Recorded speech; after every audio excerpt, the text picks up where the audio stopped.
Hello, everybody, and welcome to episode 4 of the Garden Revival BBQ. Garden Revival is an international gardening community on Discord. We record the episodes live and set them free into the world. Join our community at gardenrev.com/discord. We're a fun bunch and we love plants. BBQ stands for Big Burning Questions. Today, we're talking about landscape design. I am your host, IG, the server's illegal guardian. Co-hosting with me is my accountant, Space Butler. Oh yeah, as your accountant, I wanted to ask you about these seed purchases I heard about. On the panel today is ecologist Passiflora. Hi there. Professional gardener Zappy Snaps. And back on the panel, because he likes us so much he came back for seconds, is horticulturist Joseph Tykonovich, aka Hello. Plant Nerd. Hello. Hello. Our special guest today is landscape designer Caleb Melchior. Caleb earned a Master's of Landscape Architecture from Kansas State University and now practices in Sanibel Island, Florida.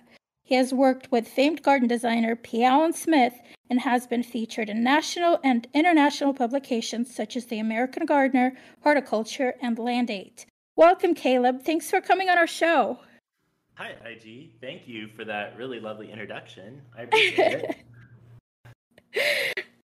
Well, my first question for you is, what is a landscape architect? Oh, I'm a good person to answer that question, but my career as a landscape architect looks a lot different from what most landscape architects do. So what most landscape architects do in their day job is something like what most people would think of as civil engineer or urban planning. So they design all of the suburbs and city centers in which most people live. And so as a student landscape architect, I pretty quickly realized that that wasn't what I wanted my career to look like.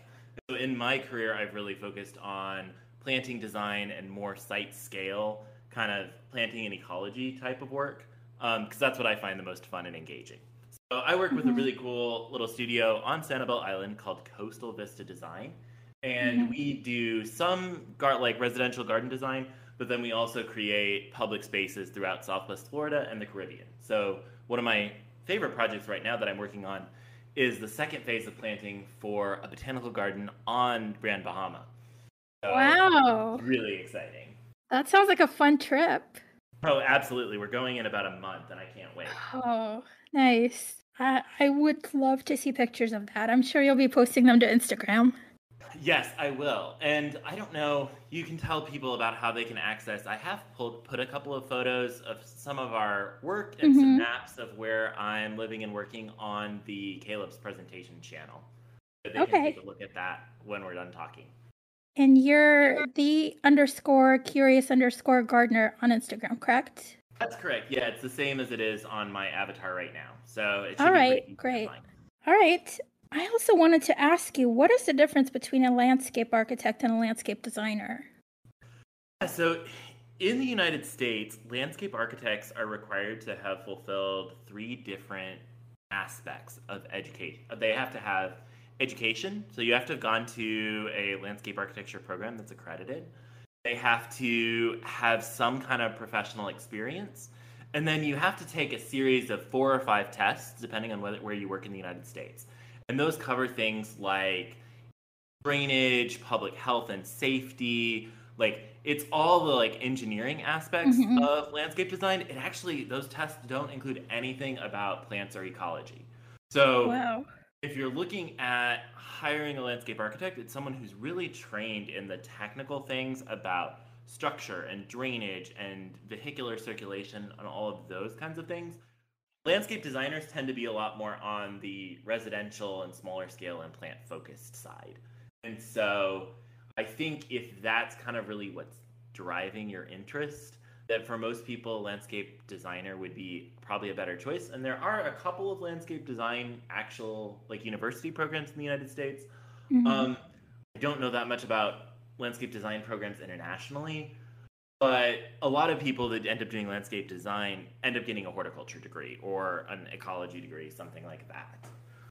So I think that would be kind of the big split, is if you're really interested in kind of engineering and you want some creative aspect to it, I would encourage you to go the landscape architecture route. But if you really want to be working with plants, probably more of a horticulture landscape design route is probably a better option. And how did you decide to go into landscape architecture rather than something horticulture, botany related? Is it that desire to kind of design with plants? Yeah, so I actually had the opportunity before going to university. I worked for a couple of years at a specialty nursery in Kirkwood, Missouri, which is a suburb of St. Louis, called Sugar Creek Gardens. And there I was able to get really great hands-on experience of growing plants, like from plugs to finishing them. It was, the owner at different times, we would have like 20 different varieties of Phlox paniculata. So we were growing them all on, and like I was getting to really see that nursery production side and kind of working with customers and seeing their questions. And I realized that for me, that kind of retail experience and like really working directly with a lot of residential gardens wasn't necessarily what I found interesting. I was really more interested in kind of larger scale plant communities and really thinking about how those systems actually work more than working with people on their individual gardens. And so that was what really compelled me. And then I also was able to get in-state tuition at K-State. Missouri doesn't have a in-state landscape architecture state program. And so I was able to get in-state tuition to K-State. So that was a really big motivating factor. That's amazing. Yeah. Yeah. Knowing how much college costs. Absolutely. Yeah, especially in landscape architecture, there's a few programs that still just do a bachelor's degree, but for your kind of primary professional degree is a master's. So my program was a combined undergrad and grad program. So you did 5 years and you went to school over the summer and you did both things. But there's other models where you have to kind of do 5 or 6 years. So it's a lot of school. So if you're someone who doesn't like school, it's going to be a little bit difficult thing to, get into. So if you like school, maybe that is a good option for you. So I don't know. It's a very individual decision to make, I would say. But actually, what I would really encourage high schoolers to do is, if you can, over some of those summers in school, just go talk to different landscape architects and see if you can shadow them for a day or two, because most, as we know, all the people in this room and as we know through our experiences with the plant community, a lot of times people are very generous with their time and their attention. And if you're respectful of them and ask and kind of build those relationships, I think you can learn a lot really quickly from those kind of interactions with professionals. And I recommend that to anybody in high school who is trying to decide what field they're going into, to shadow somebody. I know from personal experience that people telling you, oh, you'd be good at this, is not enough. You need to understand what that field is, and you need to really feel like this is the right direction for you. So I guess I'm kind of on a quest to tell people that, because I was very unhappy in my major. Yeah, I think that also just really depends on physically where you're located too, where you're growing up, what kind of access you have to people. Because I grew up in a rural community at the edge of the Ozarks, and I didn't know anyone who was a landscape architect or, garden designer, landscape designer, anything like that. I got to know a couple of horticulturists through being able to visit the Missouri Botanical Garden and work with different nurseries in St. Louis. But, prior to going into it, I really didn't have a very strong idea of what being a landscape architect looked like. So I'm really happy with the education that I got and what it's enabled me to do with my career. I think that design school gives you a really robust set of skills for making decisions and helps you kind of really think through figuring out challenging scenarios. But I don't know if it's necessarily, it's not necessarily the right path for everybody. So also I really encourage you to don't just talk to one landscape architect, because the field is so, what I do is really different from what most of the people who I graduated with from school do. So one of my classmates now is like a site surveyor for the National Park Service. So she goes around and records all of the plants and built elements of different national parks. And then another one, like others do transportation planning for the New York Department of Transportation. So, really? yeah, if you talk to any of the people who we graduated with, you can have a very different career with the same degree. Learn something new every day. So I read on the internet, as one does, that your practice centers on planting design and materiality with a focus on wild plant communities of the Gulf Coast and Caribbean. So I wanted to ask you, what is materiality? Materiality is that's like a designer word for the physical stuff that everything gets built from. So I really work on making gardens that are like really beautifully put together in all of their materials. So it might be the stones and the pebbles and the way they're connected. That's plants as well. And then think about woods and lumber. So here in the Caribbean, with our connection to the subtropics, we have really beautiful lumber species. Throughout the United States, people use ipe, which actually is a variety of tababuya that grows throughout South America. And so, kind of the practice that I work with really centers on figuring out, okay, what are the best materials that we can use to craft really beautiful gardens that work for our clients for a long time. Yeah, that's cool.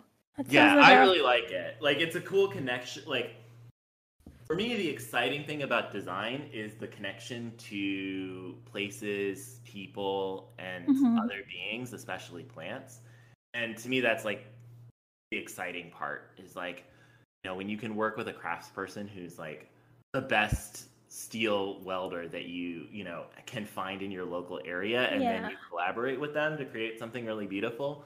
That's a really exciting thing for me. Yeah, I can see how that would be highly satisfying to dream something up and to get this group of fantastic people to have it come true and see all these beautiful elements interacting together. I think with garden design, to me, and I'm not a professional, but seeing all the elements next to each other, it's like when somebody asks you what's your favorite plant. It's not about the individual plant, it's about how everything works together. That's what I find exciting.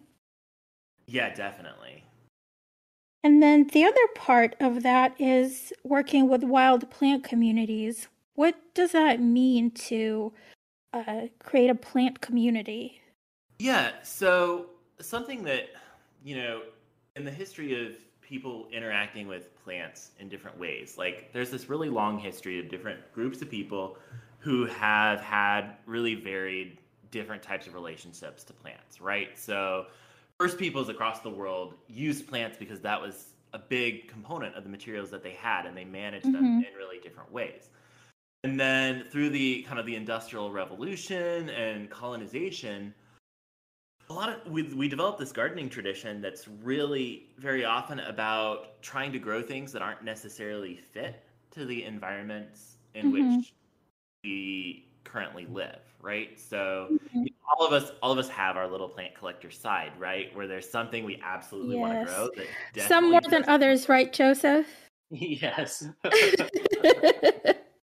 I mean, if you're like Joseph or I, you just move around enough to be able to experience life in a lot of different climate zones, and then you're able to satisfy some of those cravings.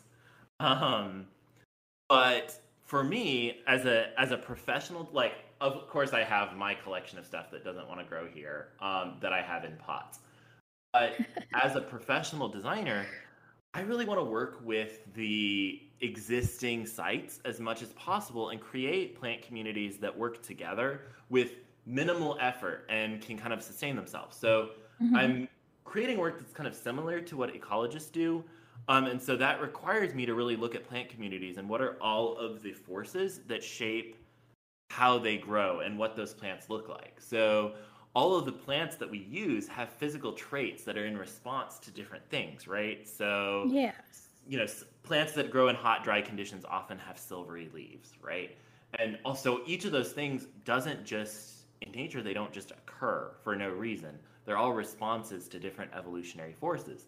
Yeah. So as a designer who wants to create new, not kind of novel ecosystems and novel plant communities, the more that you understand where plants grow in the wild and how they grow, the better equipped you are to be able to design. And so on the island where I work, Sanibel Island, we actually have a requirement to use a lot of native plants to the island specifically. So there's about... Yeah, I heard it's like 70% or something. Yes, in any of the gardens that we create, we need to include at least 3 native species for every exotic species that we include. And so part of that then involves... Huh? Oh, I love that. I love that idea.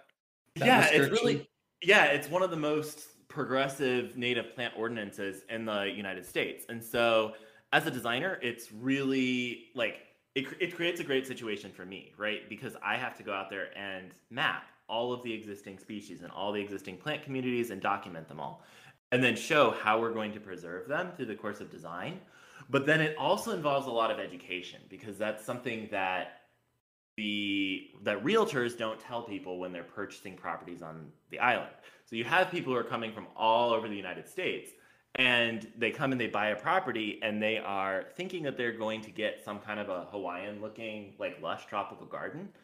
And, you know, most of our native species have small leaves and are predominantly gray and silver and brown.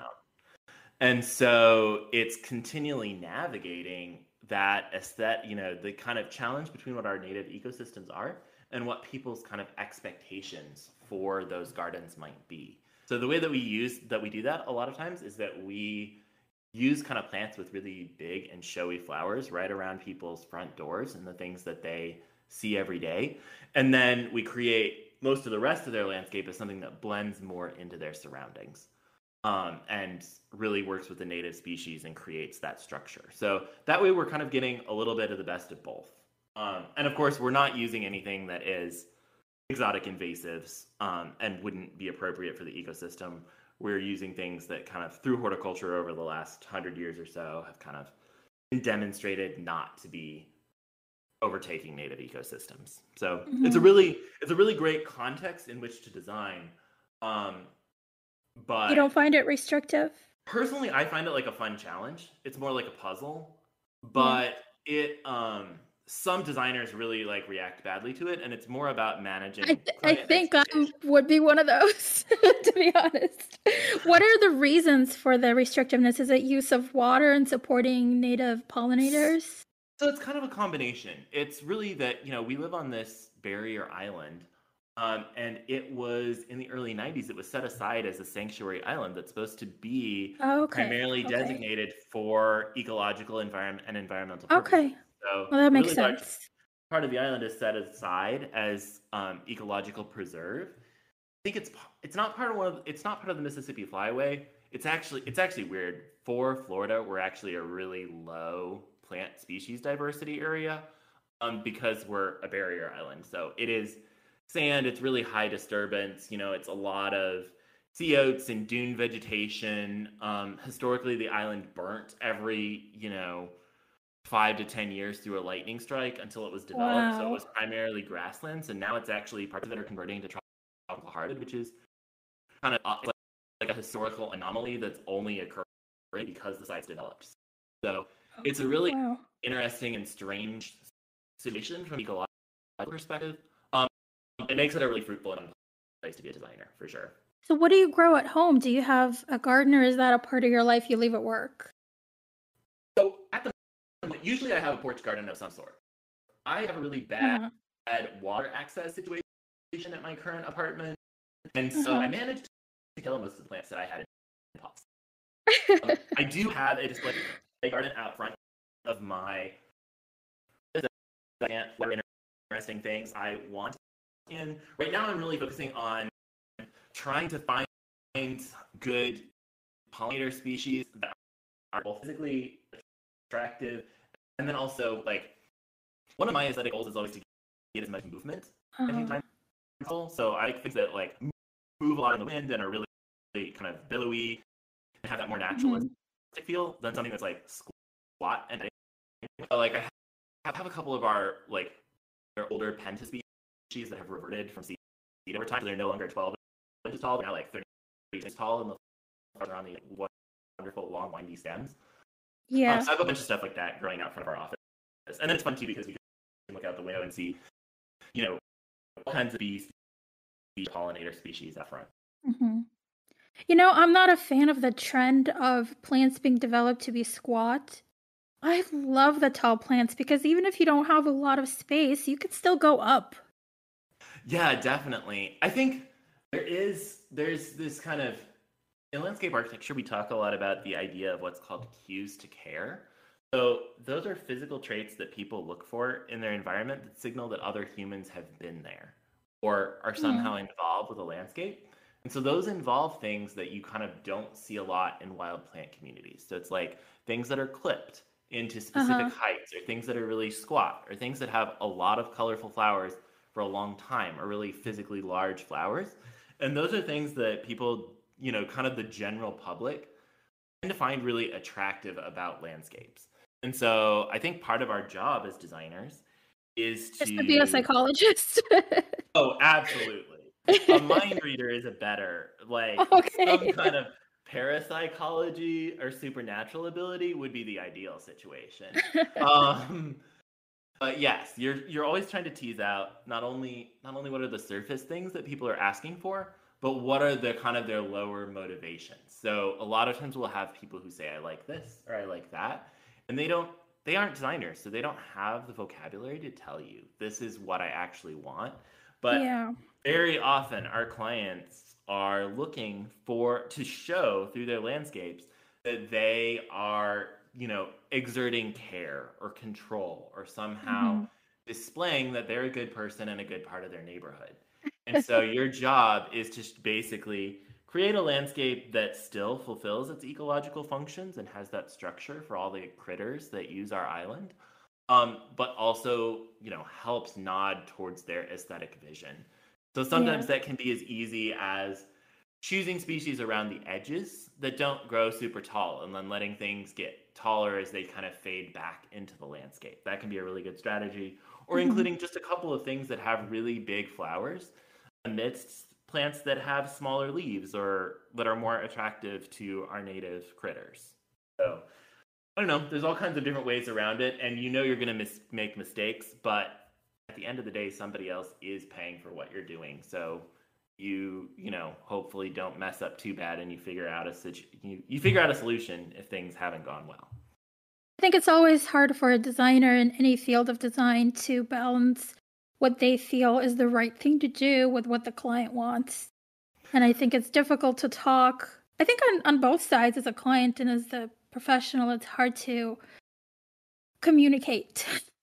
Definitely. And, communication is just the core of our job. And you're always going to have a range of clients that have really different desires. So I'm really having fun right now. I have one client who wants her own private botanical garden, and she's a really dedicated plants person. And so I've been having so much fun. She also, she kind of has learned about the ecosystem where we live. And so we're specifically talking about, okay, how do we include as many plants as possible that are, part of our local ecosystem? And she's actually really lucky to have one of our really rare species, the Joe wood, and I'm blanking on what the botanical name is. It's Jaquinta something. But it has incredibly Jaquinia chiensis. It's most of its range is actually down in the Florida Keys, and it has these they're tiny, white, but incredibly fragrant flowers. It's so cool. Sounds lovely. Yeah, it kind of grows in like a scrubby understory. So if it gets exposed to like full light conditions, it's not happy. If it gets exposed to full shade, it's not happy. But she has perfect scenario for it. And so she has like 6 plants, and I think there's like a handful of them on the entire set of islands. So it's really lucky that they're under the care of someone who is going to steward them. Yeah, that sounds like a fun project. Definitely. Most of our listeners are home gardeners and might not even know where to start designing their outdoor spaces. Could you give us a quick lesson in everything you learned in 5 years of college and all your years of professional experience? The place where you live and you're going to be the one experiencing it the most. And so if you don't enjoy it and you don't value it and it's not what you want, then it doesn't matter. And so I always start with, okay, what is the feeling that I want in this specific area? And how do I support that with plants? So, when I had access to an actual physical plot of land and was doing like home gardening, temptation is always to just kind of go and pick out one of everything that you like the most, right? And then kind of spread it around kind of to the places where it'll grow and survive. Yes. And if that is what makes you happy about being in your landscape, like absolutely go for it.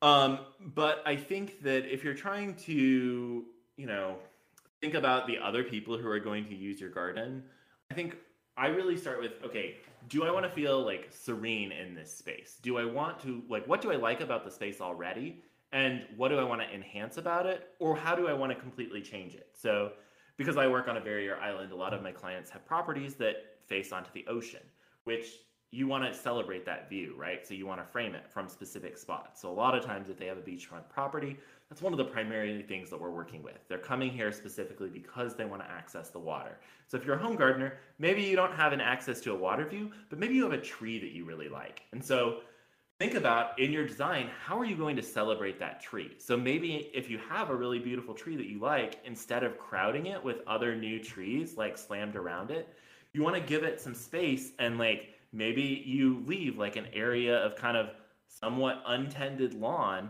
that kind of can grow near it and creates a place to actually sit and enjoy it. So I always am going to start with feeling. The next thing is to match your plants to your site conditions. And so this is what I was talking about a little bit earlier, is instead of fighting with the site that you have, really figure out what are the species that are best matched to it. And usually the best way to find that out is to look at the native plant communities in your area, especially those that physically match the conditions of your site. So maybe you live somewhere that's kind of swampy and wet. Go and look at the swampy and wet areas around you in nature preserves and see what's growing there. Maybe talk to somebody who knows to make sure that you're not, seeing that this is a bunch of invasive plants that are growing there. Do a little bit of digging around, but instead of fighting the conditions that you've got, match your plants to those site conditions. Try to use, plants that are native to your ecoregion as much as possible. And that'll help you both reduce your inputs of fertilizer and water. And then also if the plants are already happy, you won't have to do as many, you won't have as much like fixing things because you're trying to grow plants in areas that they don't like. And then the other thing that I would try to do is really do experiments on your garden or your landscape to figure out, are there things that you can do with the care on timing that will reduce the overall effort that you have to put in? So a lot of horticultural traditions were kind of created and evolved when labor was really cheap, right? We have like traditions like staking and deadheading and some of those kinds of things. And some of those are techniques that, like, yeah, if you want to spend all your time staking dahlias, like, by all means, go ahead and do it. But there's horticultural things that you can do. Like, maybe you can chop your plants twice as they're growing, and then they'll naturally branch a little bit more and be shorter, and you won't have to worry as much about those kind of staking and horticultural things. So try being playful and experimental with the plants that you have. Oh, and I guess the last design thing I would say is, if in doubt, just plant more of one thing and not one of every other thing. Like, have things in bigger groups is usually good design advice. Yep. I think those are the 4 most important things. To be honest, the matching the plants to the site conditions is probably one of the hardest things to do, but also is potentially the most rewarding. And I imagine Passiflora agrees with that one.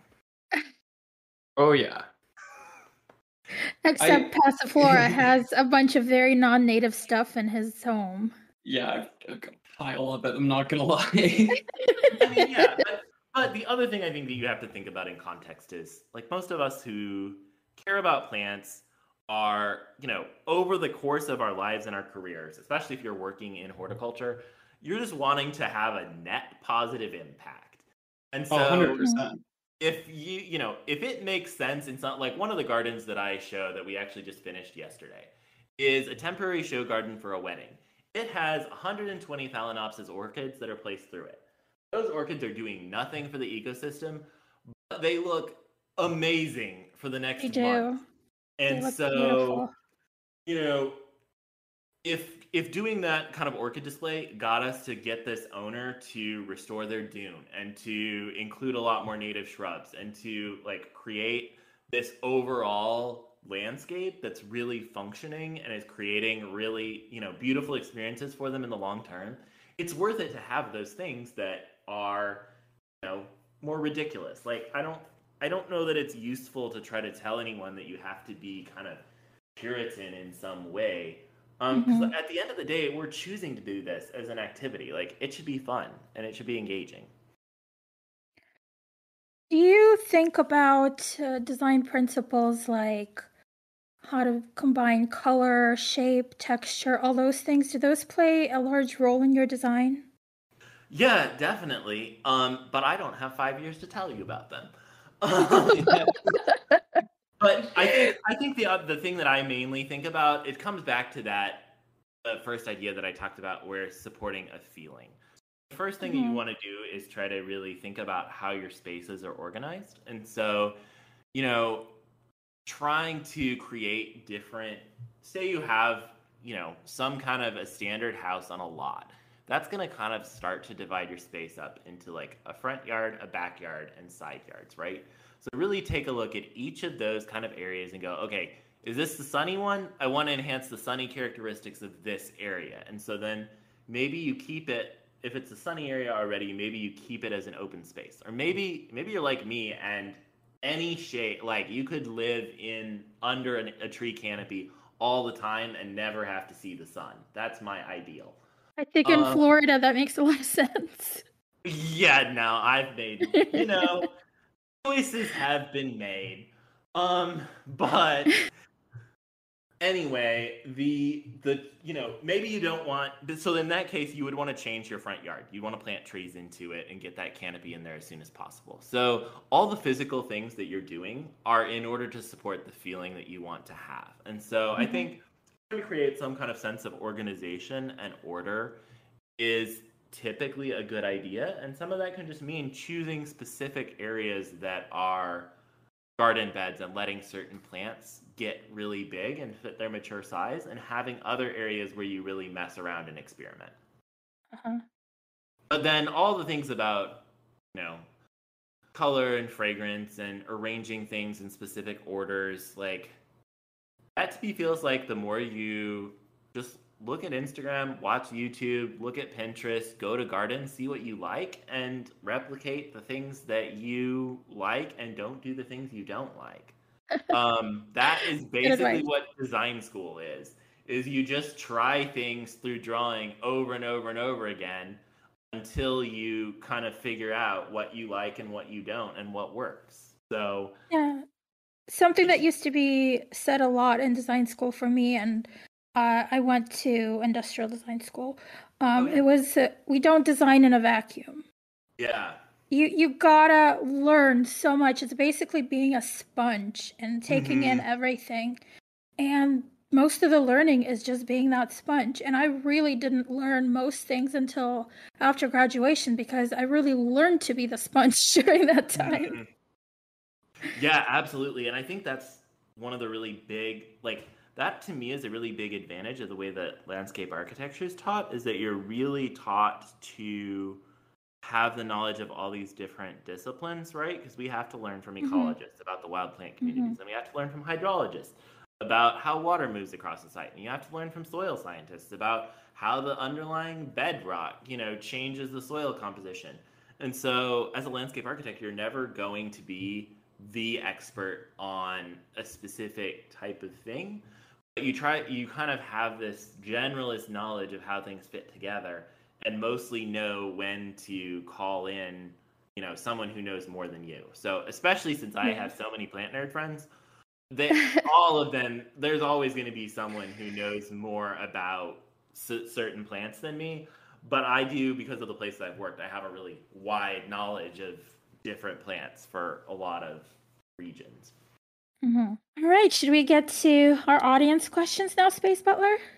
Before we jump into that, I wanted to have the opportunity for other people on the panel here to ask any questions that they had from this discussion here. I know Passy had some things to ask.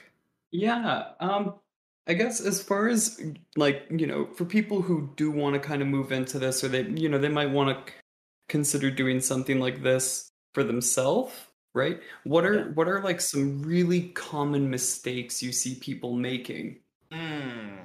I think so this are you talking about it in terms of starting like a design practice, or are you thinking about doing design for yourself in your home garden?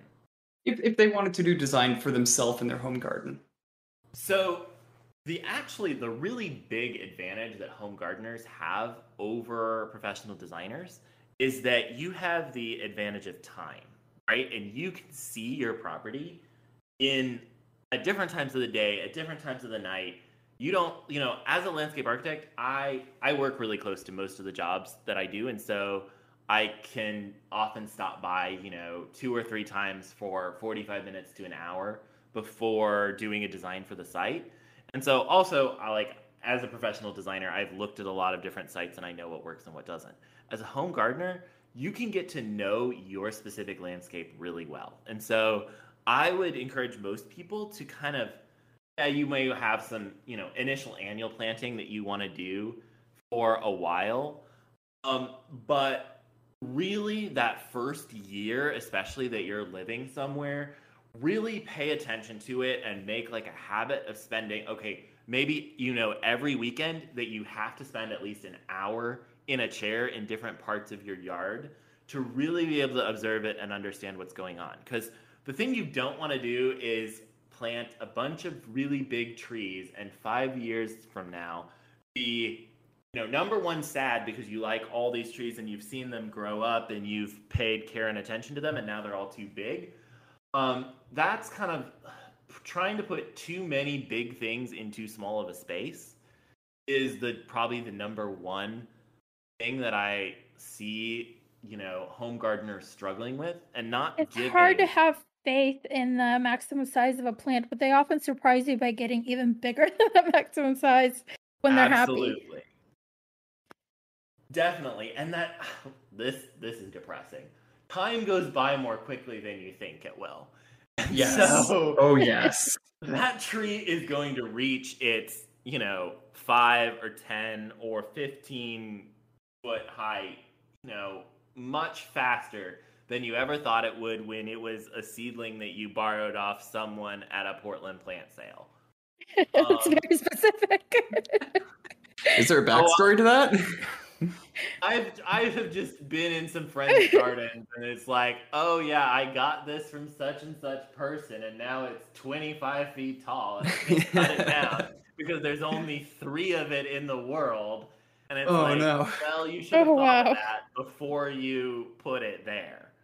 I mean, you can design as a designer, I very often will overplant things, but I'm overplanting things that are not rare or not unusual, or I also have almost no emotional attachment to plants anymore because it's my job.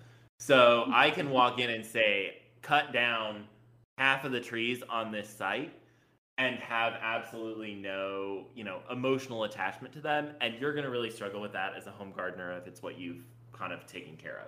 So leaves eventual sizes would be the primary thing that I think most home gardeners get wrong.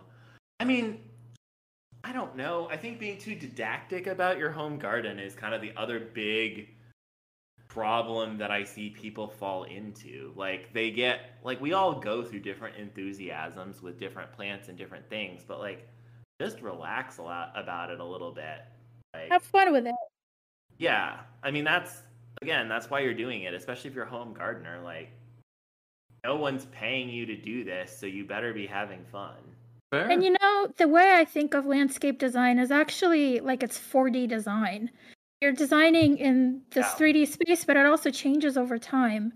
You can't, it might look wonderful 1 minute, but you can't expect those plants to look like that forever. They will die, they will change, they were might get attacked by something. Absolutely. It's all you got to think ahead to what it's going to look like at another season, and what the different combinations will happen in different seasons. I think also really another thing you can miss out on as a home gardener is appreciating how your plants connect you to other people and other beings. So I know I was using the word critters earlier because I think it's a good one. And I don't mean that in a negative way. I think, as a home gardener, a lot of times at the beginning, you're really trying to get everything to grow the best and be kind of like the most beautiful specimen and look orderly and all those kinds of things. But if you start to think about how you can really engage, designing for all the different creatures that use your garden and for the whole ecosystem, because that's a really big source of joy, I think, of seeing, oh yeah, like this bird really loves the seed heads on my echinaceas, or being able to see at different times of day different butterflies and wasps coming to all of your pollinator plants. Like, that's such an exciting thing that I don't think, if you're spending this time in your landscape, you don't want to miss out on that. But then also the connections to other people. So I think, in the United States, we have so many different cultural traditions that plants connect us to. And so especially living here in South Florida, to me, it's so much fun to go to my regional botanical garden and hear people from all different backgrounds talking about, oh, we grew this plant in Paraguay where I grew up. Like, my grandmother always did this with that plant. Like, all of those kind of backstories about all the different plants that we grow, I think are really exciting. So celebrating those as much as possible in your garden is something I don't think anyone should miss out on. Yeah, I think that idea is actually getting a lot of attention lately. There's a lot of community gardens that celebrate cultural heritage, and there's, I think, some seed sellers that are creating collections around these cultural family sort of traditions and gathering these seeds to share with other people. And it's got a lovely cozy quality to it. Though it makes it harder to cut down that tree when it needs to be cut down when you got it. That's what you call me, Joseph. Okay. Okay, cool. And I have a second question, if you don't mind. Sure.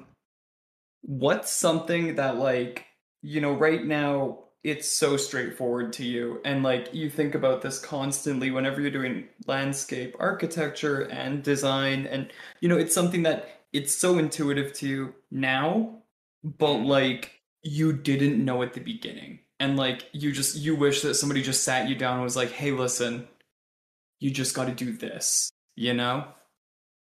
Ooh. I think so. When it comes to kind of professional stuff, it's about how much communication and relationships are part of your practice. But when it comes to actual physical design, I think the main thing that that's always been a challenge when I get into a new place is just figuring out like what sizes plants are at different stages in your life, or not in your life, in their lives. So like, how big is a 7-gallon magnolia typically versus what will it look like in 3 years? What will it look like in 5 years? What will it look like in 25 years? And that's something that as a designer is really important to understand. Okay, if I specify a plant that is this gallon size, how big is that typically going to be? What's that going to look like? I don't know that that's a set of knowledge that you can really like download all at once, but the more that you go to nurseries, go to public gardens, see things at different levels of establishment, the quicker you can learn that. But that's fair. From a professional perspective, I think really think, the other thing about plants and plant communities is how much and this is like a really complicated topic, but it's really exciting and interesting. It's how different plants are more like, some species like competition and other species don't. And so like figuring out, okay, which species love competition and can grow right up against other things, and then which ones don't and want to be on their own, is really tricky, because if you're looking at a nursery catalog, it's not going to tell you any of that information. If you see a plant in a nursery, you're not going to be able to just look at it for the most part and know whether it likes competition or not. There's things about its structure that you can look at, like But even think about grasses. Some of them are very, they want to grow together really closely, and they love competition. They love being all packed together. There's others, like, I'm thinking about like Deschampia for like a cool climate grass. Very often don't like competition. They want to be all kind of spread out. Whereas, I'm trying to think about, like, here we have different Andropogon species that will grow like right up jammed against each other. So that can really affect how you use them in a design or in a garden, right? Because if you plant a really thick matrix planting of something that doesn't like competition, it's going to die out in patches because those plants don't like things leaning up, other plants leaning up against them. And that's something you can really only learn by looking at wild plant communities or reading a lot of white papers. And even there aren't that many good ones on plant competition. I think I've seen James Titchmo, am I pronouncing his name right? Talk about something like that. Yeah, he works with that a lot. There's been a lot of research done on plant competitiveness in Germany and in the University of Sheffield. But as someone who has always worked in the southern United States, that's not super helpful. So I actually look at, in Florida we have the it's the FNEP. It's one of the Department of Conservation actually has a set of different plant community descriptions that you can look at. And so it describes how different plant communities are put together in different ecological situations. And looking at those, like saying, okay, this is a hardwood hammock. So these are the plants that grow in kind of a lot of shade where you have really deep soil. Versus this is what grows in like a sandy dune versus this is what grows in a wetland meadow, and talk specifically about the relationship between soil and how different plant communities grow there. I find those kind of documents from different ecologists really useful. Okay. Yeah, I know we actually have something similar to that up here in Alberta, Canada, and it's a guide where it has not only like the species and the compositions, proportions you might expect to see, but also the hydrology and the soil types. Yeah. So I could see that kind of being a pretty common thing then, hopefully at least in other places too. I think here in Florida, we have a pretty good Department of Environmental Protection just because the landscape is such a big part of why people are here. Some other states have that, but again, a lot of the states, when I was working in Louisiana and Arkansas, that is very low down on your priority list when your populations are struggling to eat. So it just really depends on where you are, which is unfortunate because, some of the least economically, I don't even know some of the most economically depressed areas of the United States are some of those that have the most exciting and interesting and really cool and precious plant communities that we don't want to lose, and that we need to learn more about. So I don't know, that's part of why I talk about the Gulf Coast plantings being really important to me, because I think it's something that hasn't been celebrated enough. Yeah. Cool. Well, thank you for answering my questions there. Oh, you're welcome. Thank you for providing me with a soapbox. When I have the opportunity, I will talk about wild plant communities and why we should all be out walking through them and looking at them and understanding them. Well, the best talks are always the ones that the speaker feels the strongest about, so it's our pleasure to listen. But after walking through them, please sanitize the bottom of your shoes. Let's just stop the spread of wild invasive plants and awful chytrid fungus, please. Oh, absolutely. And then also examine yourself for ticks. Oh my God. It's always a good plan. Smart. Hey listeners, we were having so much fun recording this episode, we went way over time. So we're splitting it into 2 parts. You've just listened to part 1. In part 2, Caleb, Joseph, Passy, and Zappy answer our members' big burning questions. Thanks for listening!